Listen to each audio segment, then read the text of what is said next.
About 6 years old, and I am stomping through the house with great purpose. I've fashioned a cape with a beloved baby blanket tied around my neck, and I'm holding a majorette's baton in my right hand. My mother is in the kitchen, elbow deep in soapy dishwater, and I come to a 1-2 stop next to her and tug the hem of her shirt. And clearing my throat, I raise my arms in a dramatic pose and repeat, "And now you shall deal with me, O Prince, and all the powers of hell!"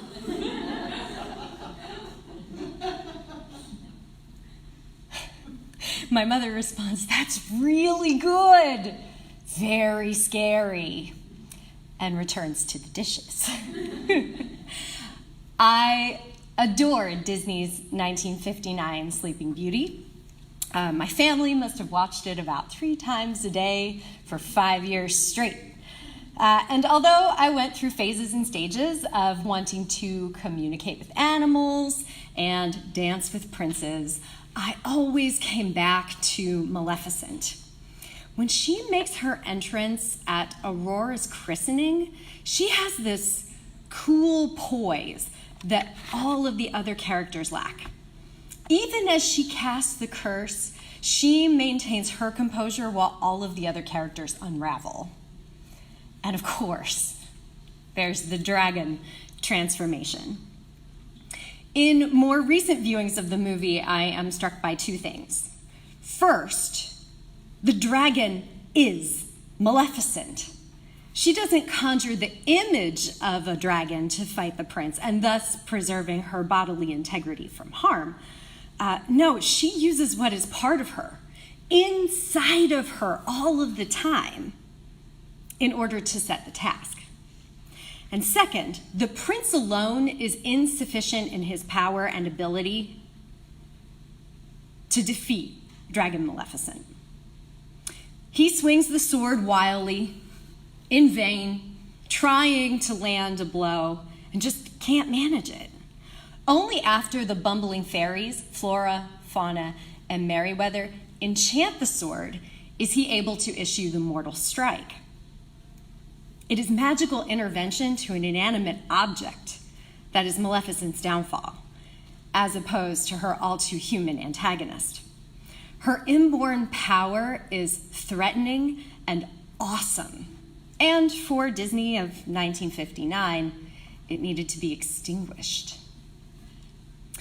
So Maleficent was just the beginning of my monster fascination. By the time I completed my doctoral program, I was immersed in worlds of the supernatural, of vampires, werewolves, shapeshifters, and all manner of things that scream and cackle and claw, and yes, go bump in the night. But my inhabitants of those other worlds also opened to me the possibilities for knowing monsters as complex creatures, far more than the stock baddies to be conquered and destroyed, as Maleficent now appears to me as a grown-up. My love of monsters didn't stop in my mother's kitchen, rather it has followed me for my whole life. Today, I want us to go on a journey, one in which we make efforts and attempts to parse our own monsters. I propose that we do this in 3 ways. First, and perhaps the most academic part of the task, let's unpack what it means to identify and name someone as a monster. And more particularly, what does it mean to recognize parts of ourselves as monster? I approached this question through several examples of children's picture books, and I'm hoping that some of them are familiar to you and perhaps even from your own childhood. I also engage in a smattering of literary theory and philosophy. Most specifically, I want to introduce my concept of linguistic concord and the ways that we each can practice a holistic approval of our monsters. Second, all journeys are met with some form of conflict. Humans are complex, and within each of us, we have multitudinous monsters circling, snapping, and snoozing within all of us all of the time. Here we must aim to connect with our monsters, creating close kinships with them through the hard work of acceptance and appreciation, just as much as our battles and struggles. Third, our resolution need not be wrapped in beautiful paper and topped with a perfectly knotted bow. Rather, I want to embrace the conflict and power that monsters offer us. So I'm going to retread just a tiny bit here. In the beginning, to understand our underpinnings of monster, let us define monster. The Oxford English Dictionary first claims originally a mythical creature which is part animal and part human, or combines two elements of two or more animal forms, and is frequently of great size and ferocious appearance. Later, more generally, any imaginary creature that is large, ugly, and frightening. Other definitions simplify significantly to things like something extraordinary and unnatural, something malformed, a creature of huge size. So we immediately get a sensibility that a monster is not of this world. And if it is a grotesque anomaly, an outlier. As our language has grown, our connotative understandings and uses of the word have shifted. The OED acknowledges further meanings, such as the colloquial use to mean an extraordinarily good or remarkably successful person or thing. Then there's the totally opposite meaning of a person of repulsively unnatural character, of exhibiting such extreme cruelty or wickedness as to appear inhuman. And this, of course, allows us to envision our bad or negative emotions and those associated behaviors as monsters. Linguistically, we've manipulated the term monster to our convenience, and we can use it in a variety of ways. Man, my boss is a real monster. That fish I caught was a monster. The sauce on this burger is monster. Run! There's a monster!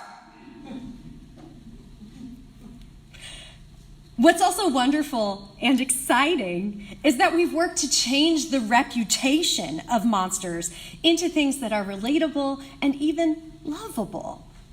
This is never more evident than it is in children's media, where monsters can appear not human, covered in fur, gnarly fangs, be of huge size, or make guttural animal noises, yet they're understood as accessible, inviting, and even friendly.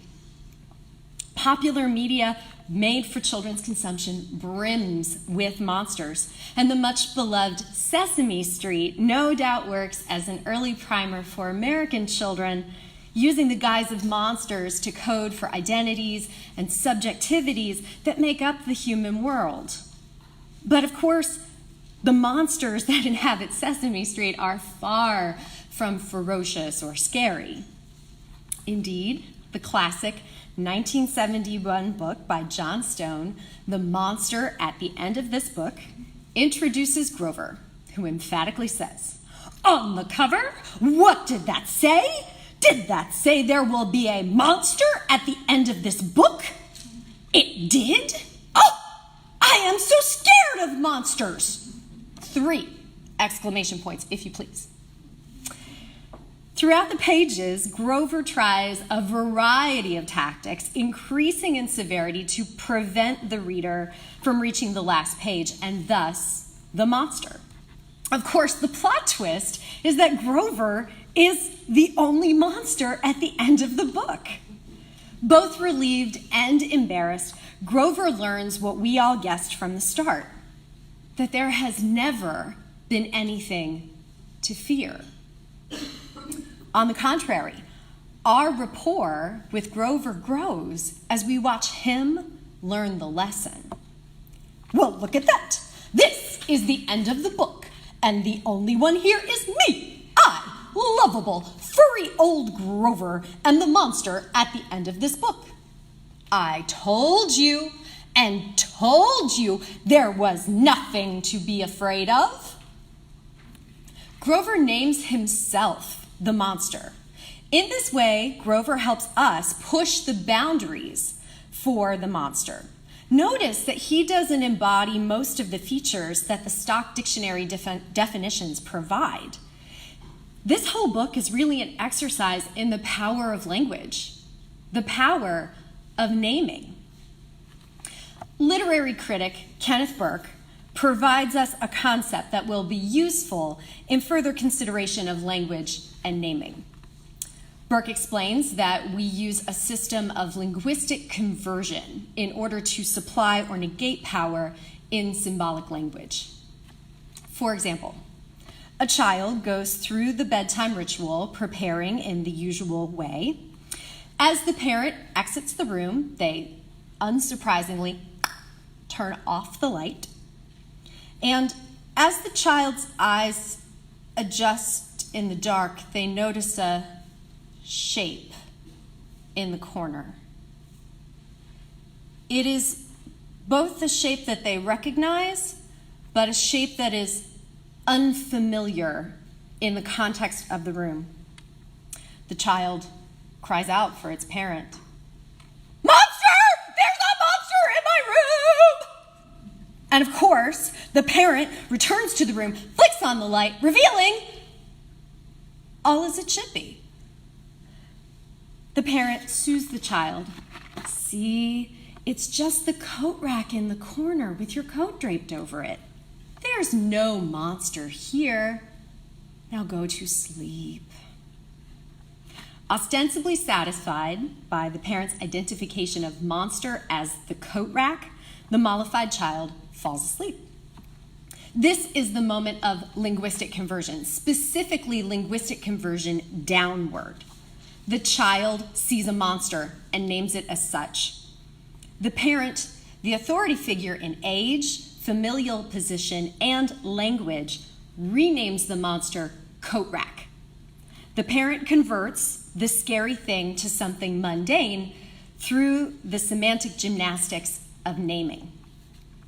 Now, if the parent returns to the room, switches on the light, and says, "Holy crap, a monster!" The parent then confirms the child's suspicion and gives credibility to the identification of monster. No telling how that might play out, even if the monster in question appears in the light to be a coat rack. The parent has named it monster, and in the classic model, it would need to be thwarted, disassembled, removed from the room, or perhaps the tack taken for Bogarts and the Wizarding World, a good old-fashioned ridiculous. Regardless, this is a moment of linguistic conversion upward. The parent elevates the object to the superlative, something far more unusual than the prosaic. We all know that language has power. And perhaps there is no greater exertion of this power than when we get to wield it on our own behalf, just as Grover does at the end of his book. The only one here is me. I am the monster at the end of this book. Initially, Grover emphatically states that he is afraid of monsters. He negates his own identity by marking monster as something other, capital O.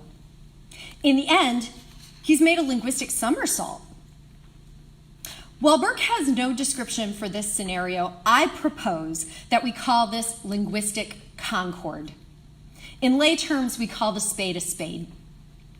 Grover neither elevates monster superlatively, that is to say, he no longer identifies the term as something scary, nor does he devalue the word by denigrating monster as something lowly or specifically in need of suppression or eradication.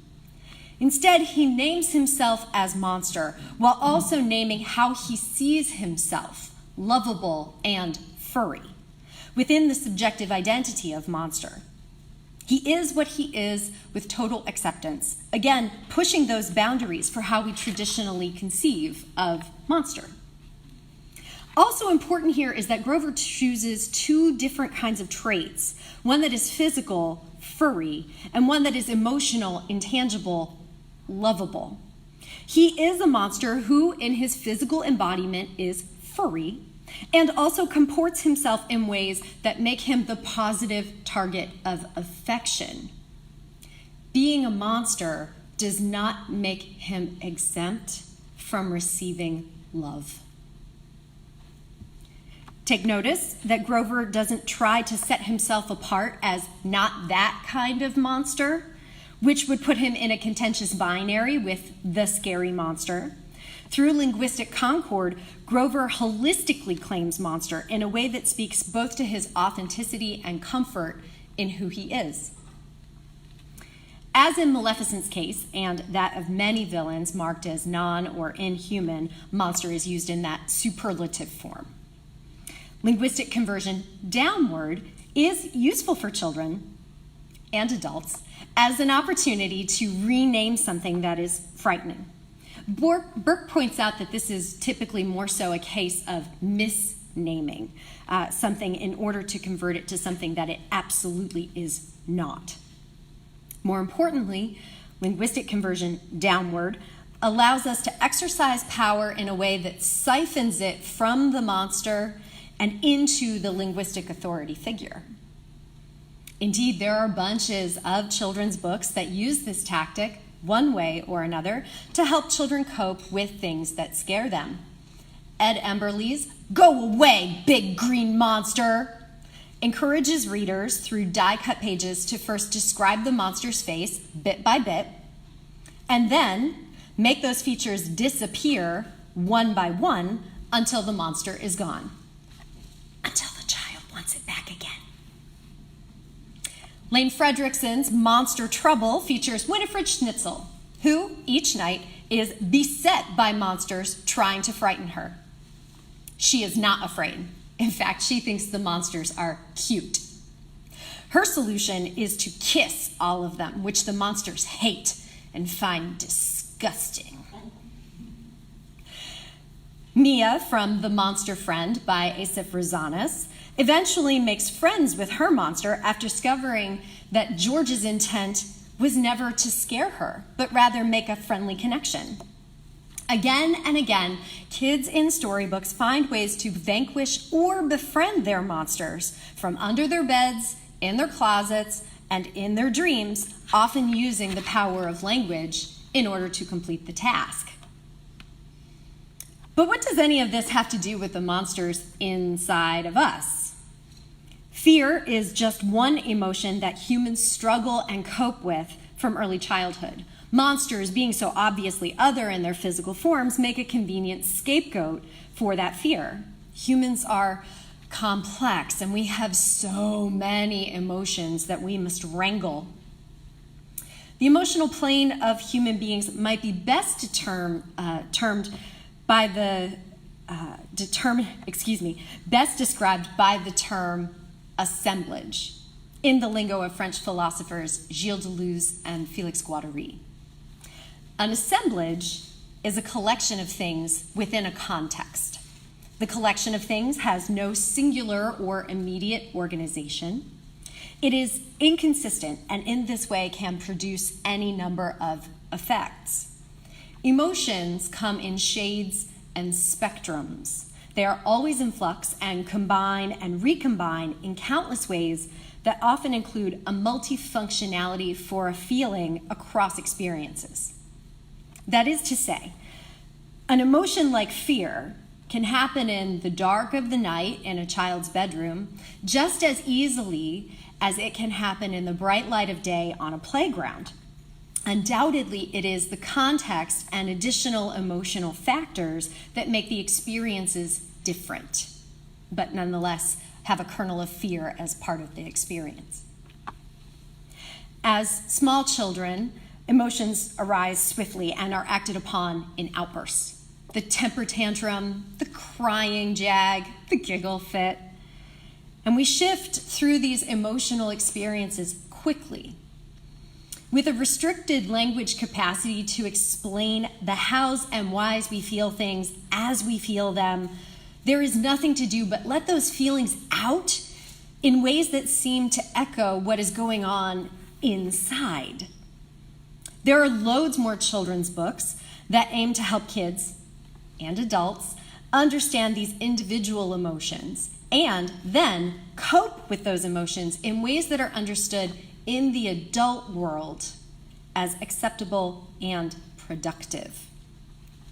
In this genre of books, children's emotions are again anthropomorphized into monsters. In The Color Monster by Anna Yanis, a little girl helps a monster whose body flashes with a jumble of colors separate those colors, its emotions, into different jars, all the while explaining the connections between the colors, its emotions, and the feelings.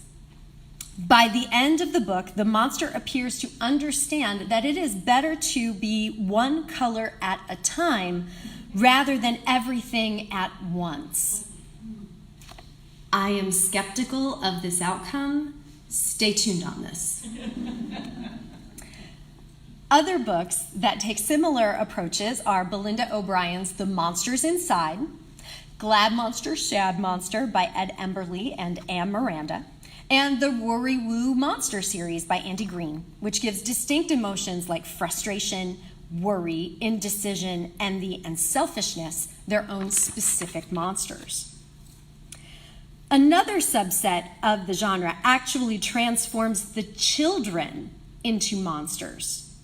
Of these, my favorite is Frankenstein by Samantha Berger.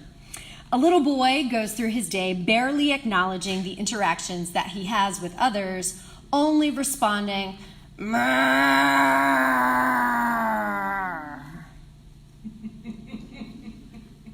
When Frankenstein encounters another Frankenstein on the playground, they laugh at their shared reactions. The narrator assures us that Frankenstein will return, but not on that day.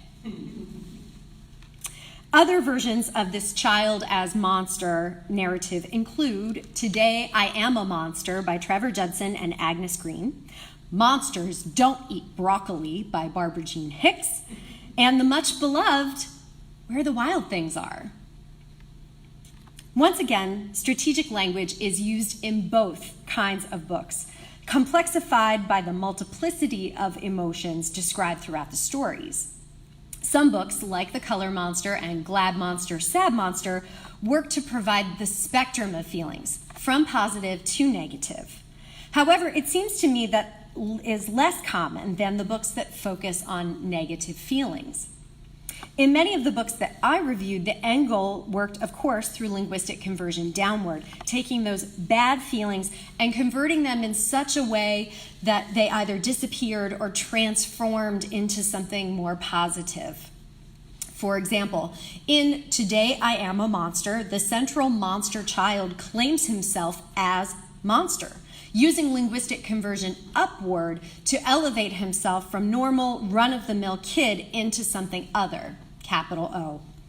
And the monster child explains his emotional experience. All the time, the angry feelings hot within my head. It makes me want to do bad things that get me sent to bed. What's interesting about this description is that the monster child seems to disidentify with the actual angry feeling. The child knows the angry feeling is responsible for his desire to lash out in a variety of ways. At one point, he bites the family dog. Yeah. But the description makes it almost as if it's not part of him. It's the feeling that is monster rather than him at his core. It is external and provokes him to behave in ways that are contrary to how he knows he should behave. The book ends with the mother character, again the familial and linguistic authority, carrying out the linguistic conversion downward. She assures the monster child that she knows he's the good boy underneath and that the monster is just a disguise. With her calm, positive affirmations, the monster disappears, leaving the regular boy in its place. Frankenstein has a similar transition, though from the outset it is the narrator who has dubbed the monster child Frankenstein. The illustrations present him as being more boy than Frankenstein's monster, though he does maintain a green pallor and a hard, squint-eyed expression. Admittedly, these are picture books for young children, and as such, perhaps call for distilling things into simpler terms that younger children can easily grasp. Adults who may need to purchase a variety of books, like the Worry Woo series, to offer kids the fuller spectrum of explanations and coping strategies for feelings. And while some of the books I read that acknowledge that it was okay for the kids or monster child to feel certain ways, there always seemed to be a need to bring the kid back to some sort of normal parameter. And while we might be tempted to think of this as linguistic concord, I think that's a problematic prospect. The idea that feelings are felt one at a time and then tidily reconciled in order to come back to a pleasant neutral is both inaccurate and short-sighted. Recall the story of the color monster, in which the title character begins with a riotous jumble of colors scribbled all over its body. The story hinges on the little girl helping the monster seal individual feelings into jars, deconstructing the totality of the color monster in favor of, dare I say, the sanitized and oversimplified one color at a time monster.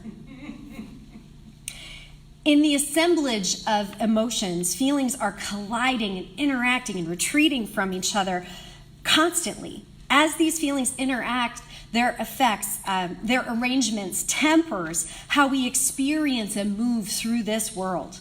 We cannot banish fear or anger, as the majority of those children's books seem to suggest.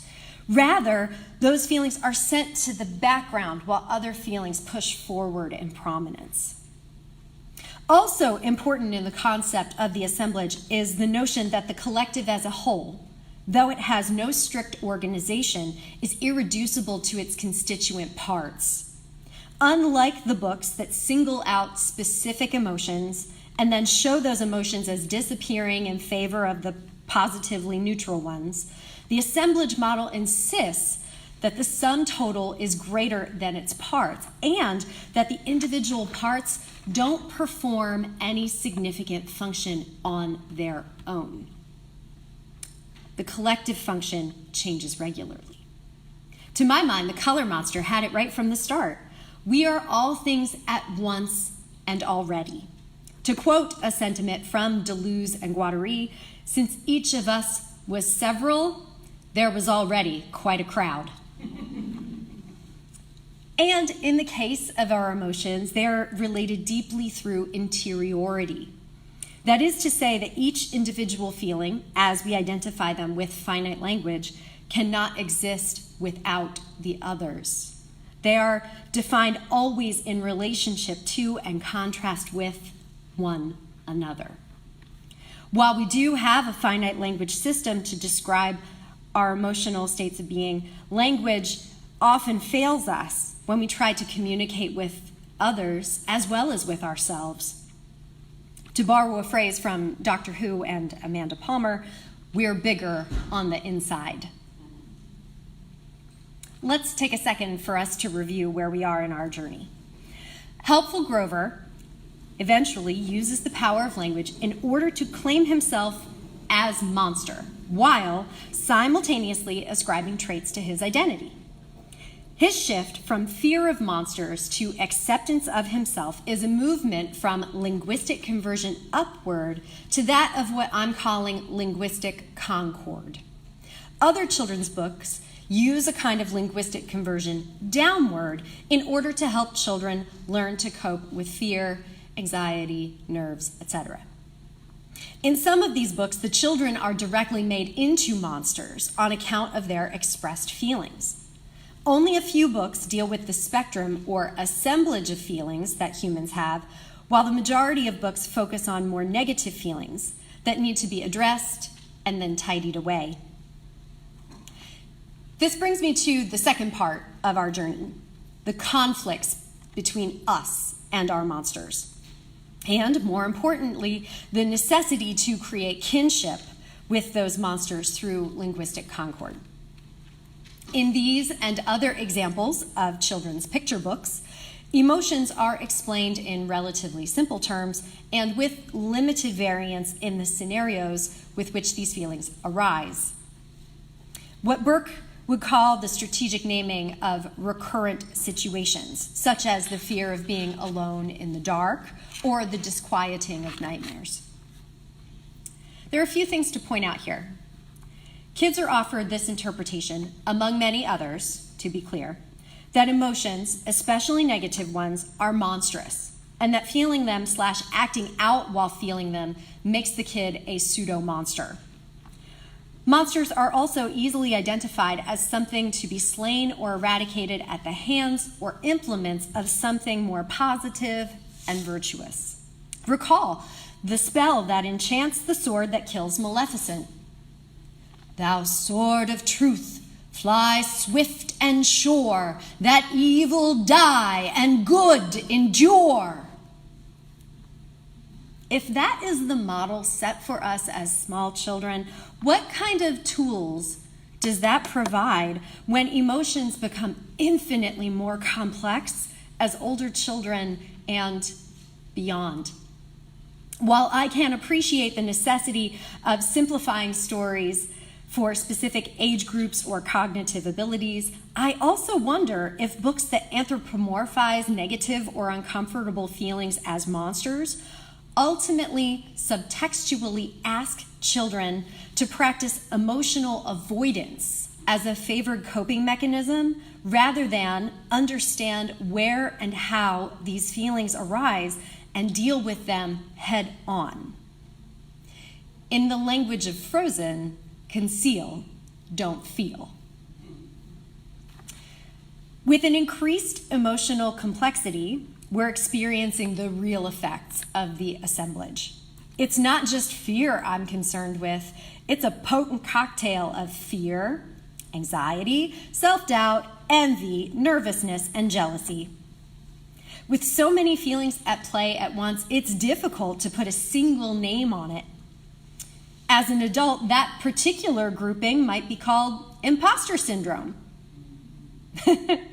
Just as easily as it could be called first day at a new job, or I just bumped into my ex and their new partner. Our monsters morph and multiply significantly as we gain emotional competency in the world. And we often work hard to keep those monsters at bay in favor of that pleasant neutral that we're guided to when we're small. But it's difficult. Again, while some of those books acknowledge that it's okay to feel angry or sad or frustrated, at the end of the day, none of those feelings are provided any real understanding or praise. It's okay to feel angry, but it's not good to feel that way. Best to dispatch it quickly. These emotional quagmires, in which one or a few feelings take prominence, banding together during specific contexts or experiences, are what Deleuze and Guattari might note as the process of becoming. Parts of the assemblage are drawn to and repelled from one another, and each emotional experience, though perhaps similar to experiences that we have had or will have, they are unique. The shifting landscapes of our emotions means that as people, we are always in a perpetual state of becoming. We are mutable despite often feeling or being told that people are what they are. Let's touch base with Grover. At the beginning of his story, he tells us that he is scared of monsters. Why does he do this? Perhaps he has had prior experiences with monsters that have been scary and uncomfortable. I mean, Oscar the Grouch can be one tough customer. I'll bet sometimes he is scary. Or perhaps he thinks that he knows monsters are supposed to be scary as a result of being part of a specific cultural ether. He's heard whisperings that monsters are frightening, or maybe watched some media that engages those ideas. And although he has no experience of his own, he is certain that monsters are scary. The world says it is so. And if this is the case, then the fear of the monster is the cultural norm, and it makes sense that Grover would just buy into that as a home truth. At the end of the book, despite his mounting fear and anxiety, Grover has a clear moment of becoming. His emotional assemblage reconfigures at his realization that he is the monster. He grows as his individual worldview shifts. If monsters are beings of power, Grover now gets to claim that power for himself while simultaneously expanding definitions for what makes a monster. His ability to name himself with a term he once insisted was scary shows the flexibility of language, particularly in cases when we get to wield it for our own well-being. As a moment of linguistic concord, it differs from the other examples that I've provided. The little boy in Today I Am a Monster calls himself Monster, but from the outset, it is clear that this naming is a version of linguistic conversion upward. There's recognition clarified by the mom character at the end that he's really just a little boy, and that the monster can disappear. Frankenstein makes the same symbolic move. In the books where the monster is external to the kid, like Monster Friend or Monster Trouble, there's still a clear directive for the child to overcome fear and uncertainty by making the monster innocuous. I know what you're all thinking. Grover actually is a monster. He's covered in blue fur. The other characters are children masquerading as monsters in order to embody those bad feelings. What's important here is that Grover does not deny that there's a monster. He doesn't attempt to transform himself into not a monster, which is the symbolic exchange accomplished during linguistic conversion downward. He can't be anything less than what he is. What's more, the reader knows that Grover lies when he says, "I told you and told you there was nothing to be afraid of." His words are about backpedaling on his own worries to cover his embarrassment. When Grover has the opportunity to claim himself as the monster, one that is furry and lovable, he claims an acceptance of himself in a holistic way, body and feeling. This is linguistic concord, a vocal and visible naming that broaches positive acceptance of the self, the whole self. Now, our example with Grover is limited. We don't get to see him validate the fear that he felt of the unknown. It's understandable to feel nervous, hesitant, or scared of something unknown. And there is a palpable feeling of relief in the discovery that the unknown, in some instances, turns out to be more of the mundane same. But notice here that this is still focused on those negative emotions. The assemblage is so much more than that. The unknown also yields excitement and wonder, suspense, anticipation.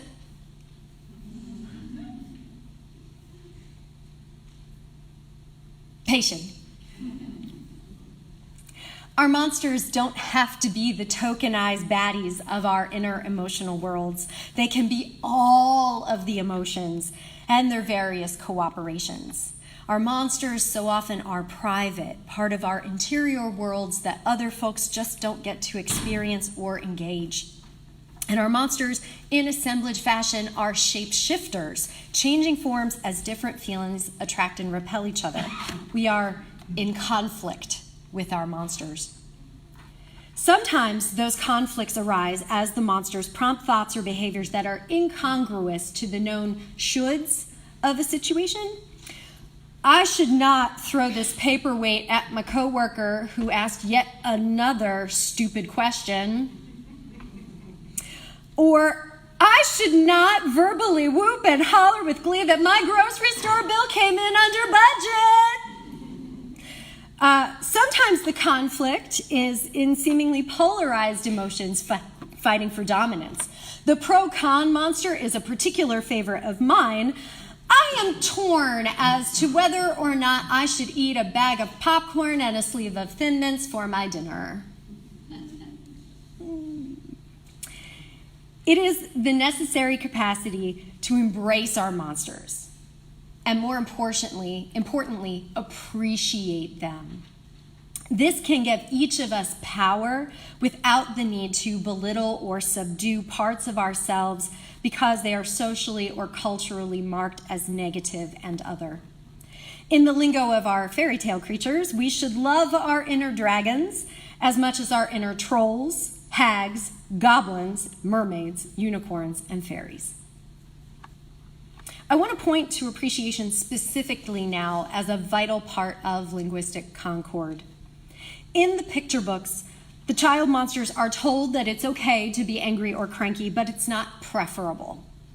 First, one of the problematic issues that I notice is few, if any, attempts to reach the root of why the child is afraid or why the child is behaving in a monstrous way.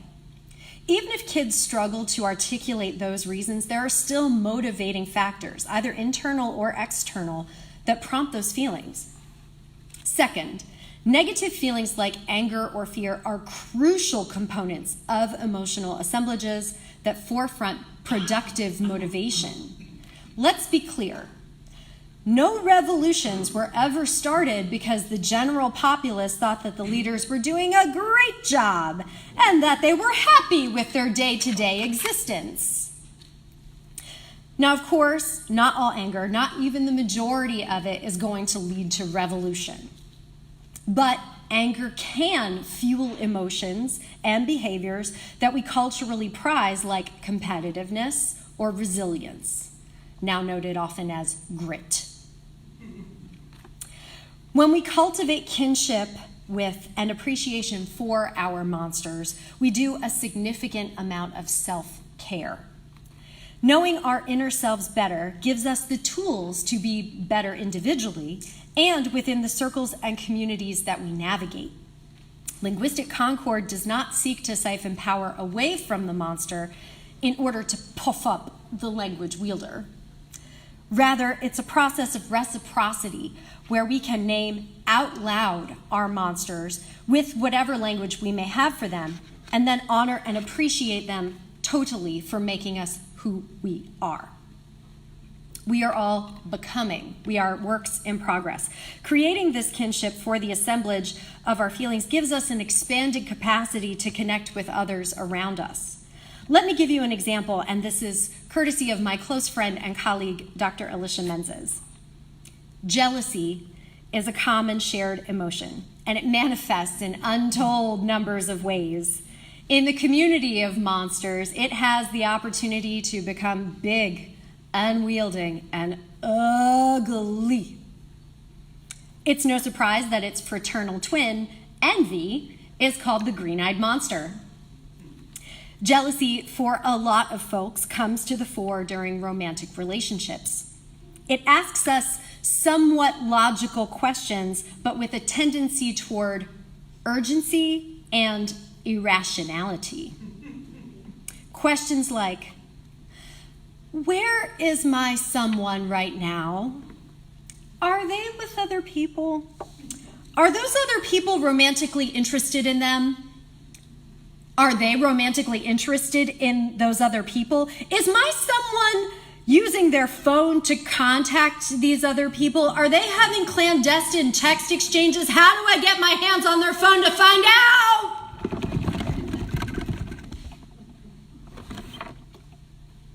You get the point. Now imagine that scenario in a way that doesn't look to negate the jealousy, but looks to acknowledge it, unpack it, and then communicate some of those insights, perhaps with the someone. If I know myself as a jealous person and I find myself in the suckhole of questions, then I have the ability to say to my monster, I see you. Thank you for asking those questions. I know that they are prompted by the other monsters that are around you right now. I am invested in this person, and I'm invested in this relationship, and I want to know that my someone is invested in the same ways that I am. I feel vulnerable in this investment, and I'm concerned and afraid that being open in this is going to hurt me. These questions are about wanting extreme confirmation that my investment and vulnerability is well placed. When we can have open, honest conversations with ourselves, then we can also take those steps to share those complex clusters of monsters with someone else. And that conversation might go like this. Hey, so I'm giving you a heads up that I can be a little jealous. And what that means is that I care about you and I care about the health of this relationship. So I might need extra conversations or gestures to help me get confident in that trust. When I feel jealous, I will try to come to you to talk about that honestly. And if you notice that I'm asking weird questions or doing stuff that seems low-key invasive, please come talk to me about that. Of course, this is the textbook by the numbers exchange. We all know that life, feelings, and communication is a whole lot messier. But in the process of becoming, we always get a next turn. Let's take a moment to recap these last steps of our journey. The representations in children's picture books of coping strategies for emotions pegged as negative appear somewhat limited. Our emotions are complex combinations, shifting and changing, and this constant mutability is an act of becoming, of persistent transformation. Grover embodies this as he claims himself through linguistic concord, body and feeling, as the monster. Linguistic concord verbalizes understanding and acceptance of an individual's subjective identity on the journey to becoming, often characterized by those conflicts that our emotional monsters represent. An increased ability to appraise our monsters provides a variety of positive effects, including an array of coping mechanisms for handling different life scenarios, increased communication skills, and importantly, a likely increase in empathy for others. Through linguistic concord, being confident and self-actualized in naming the spade a spade, I'm asking us to engage in radical communicative practice that puts us in close contact with our monsters. As small children, we have few tools to help us navigate a world filled with other people and its interwoven social structures. Adults do what they can to guide us through this labyrinth, attempting to instill values, behaviors, and information that will help to grow our success as we age and become more sophisticated in our understandings of the world and ourselves. Oh, it's a tricky business. We have to live in a world with other people, working together every day in all sorts of capacities. Giving kids carte blanche to behave as they want, when they want, doesn't necessarily foster a community in which mutual respect and empathy thrive. In order to guide kids toward those ideals, adults must work to curtail emotions and behaviors, hopefully in compassionate and loving ways, and books like the ones I discussed in this talk are part of that toolkit. Grover's dictum that there is nothing to be afraid of is a crucial lesson that everyone must learn as a kid And who better to help us learn it than lovable, furry Grover? The struggle for me is that there isn't enough attention paid to the spectrum of feelings, particularly in books that use the monster figure to anthropomorphize feelings. For those of you in the audience on paths to become picture book authors and illustrators, or those of you who already are, I'm issuing you a challenge.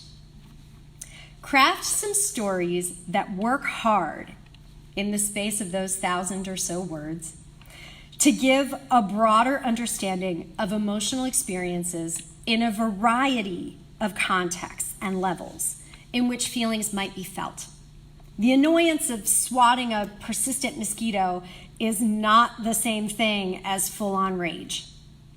And while you're at it, explicitly add to the piece that it's okay to feel these things, and it is a necessary part of the full human emotional experience. Give kids the permission to know and talk to all of their monsters. Every day, we need to do better about connecting with our monsters, and linguistic concord can help us reach that goal. First, we can use introspection, self-acceptance, and an eye toward becoming as mechanisms toward growing as the best versions of ourselves. In linguistic concord, we can name our faults and flaws equally with our gifts and talents, both physical and emotional, in ways that respect and accept those things as parts of us. And rather than siphoning power away from those things, especially the ones we've identified negatively, we can imagine this as a reciprocal power exchange, a shared governance of respect, acceptance, and support within ourselves. If we are able to meet our monsters where they're at, imagine how our social relationships and experiences will change as we begin to better relate to the monsters inside of other people. In our close relationships, as in our jealousy monster example, there's opportunity to craft communication that seeks to adequately describe, though imperfectly, our feelings while also inviting other people to participate in that process. We are increasingly motivated toward a cultural existence that prizes individuality and independence as central values. For better or worse, our lives are dependent on the lives of others, including people on the other side of the world that we have no hope in ever meeting.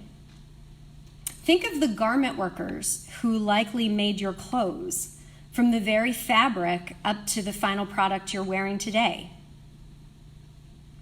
And if individually we can pause to give our position in an interconnected world of humanity, perhaps we can look to a future aimed at helping each other.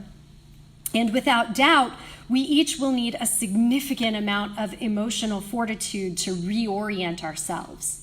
We will need the power of our monsters.